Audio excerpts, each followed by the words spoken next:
Voting is underway for the second round of the presidential election and one of the most consequential ballots in the country's modern history. Polling began at 5 o'clock in the morning GMT, that is, and will continue till 1400 hours GMT.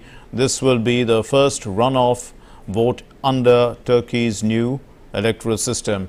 Turkey transitioned from a parliamentary system to a presidential one in July of 2018.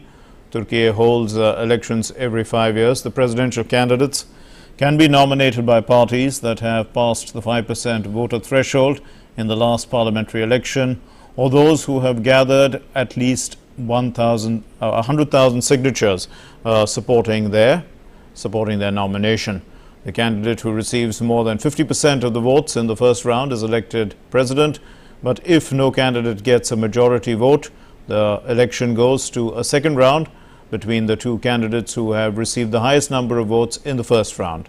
Erdogan's two-decade-long rule is being challenged by the leader of the opposition, Kemal Kılıçdaroğlu, but his momentum has only grown since he emerged with a solid lead in the first round on May 14. We're talking about Erdogan. Erdogan is seen having an edge after receiving 49.5% of the support in the first round versus Kılıçdaroğlu's 44.9%. Trent Murray now is joining us from Istanbul with more on the story. Well, Trent, in the first round it clearly looked like Erdogan had, he just almost reached the finish line. I mean, he just needed a little bit more. Is he likely to get that in this round? Or, are people thinking about a second, looking at other options? The other option, actually. Well, look, I think there's certainly a sense of comfort probably more in the Erdogan camp today. They are about 2.5 million votes ahead of the opposition based on that first round. So it's still a pretty big hill to climb, I think, for the opposition. But they are not going down without a fight. They've used these past 2 weeks in the lead up to the second runoff to really hammer home this message of change, trying to say that after 2 decades in power, that it's time for change in the presidential palace. But President Erdogan as well, very much a seasoned campaigner, has also come out swinging in many ways. He's been holding a number of campaign events, labelling his opponents as ones that can't be trusted. And he's just been doing that retail politics stuff very well as well, shaking hands and drinking chai and kissing babies, all that stuff politicians like to do before an election. So look, I think the main thing we need to watch out for today is turnout. Last time it was almost 90%, a whopping number. If they can get to that same sort of figure this time around, then I think we'll probably see quite similar results to what we saw last time around.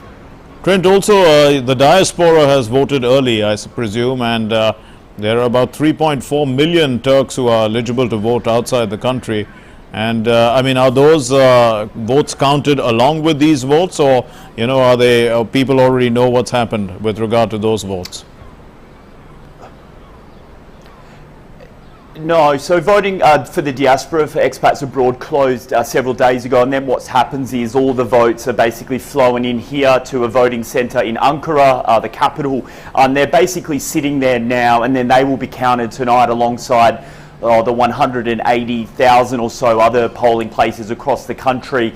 What was interesting though is we did actually get some numbers released for turnout, and actually turnout has increased slightly this time around for those expats. Now that potentially is good news for Erdogan. Last time those expats did slightly break towards him and his ruling party, but whether that new turnout, that slight boost this time round of more people voting could help the opposition, that's something that they are also looking at. So those numbers will come in tonight, but given how close the race has been, the 1.8, 1.9 million or so that have cast their ballot really could make or break who ends up winning.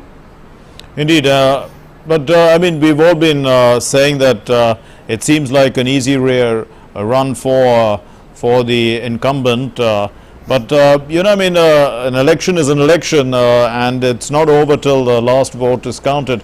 So, when are we likely to see the results?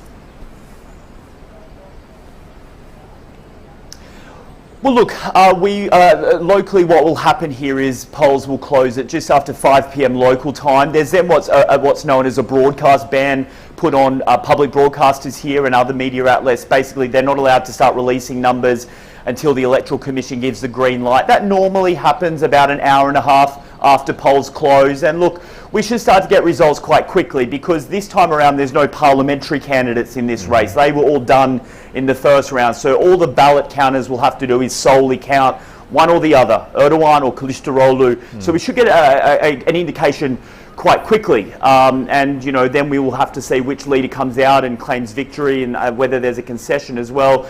The opposition has been crying foul over several issues, it should be said. One of the big problems this week, according to them, was that telecommunications companies blocked the opposition from sending text messages out to potential voters. They say that the government was involved in that. That's the opposition. They deny that, saying that those are electoral rules in place. But I think it speaks to the fact this campaign did get a bit dirty these past 2 weeks, given just how much is at stake, I think, for both leaders. We leave it there. Thank you very much, Trent Murray, for joining us from Istanbul and giving us an update on the elections, the second round of voting there between Erdogan and